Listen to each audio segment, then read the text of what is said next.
যেদিন আমাদের হাসিনা কিন্তু বিশাল এক দানব ছিল, তাকে নিয়ে কারো কথা বলার মানে সবাইকে নিয়ে কথা বলেন, হাসিনাকে নিয়ে কথা বলা যাবে না।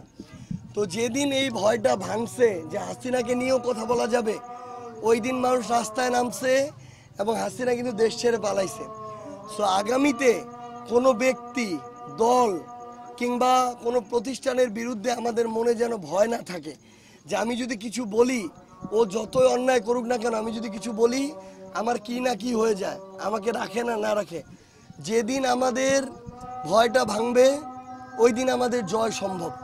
সো আমরা যে এত স্বপ্ন দেখতেছি দেশকে নিয়ে, এটা যদি আমরা বাস্তবায়ন করতে চাই তাহলে জাস্ট একটাই কথা, ভয় ভাঙলে জয়।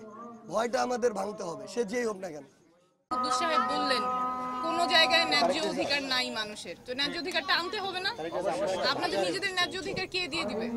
এই যে বললেন যে দলগুলি তো নিজের স্বার্থে কাজ করে, তাহলে জনগণের স্বার্থে জনগণের এটা ছিনাই নিয়ে আসতে হবে, বা আপনারা এটা সবসময় মাথায় রাখবেন এবং অবিচার যখন দেখবেন তখন আপনাদের কথা বলতে হবে।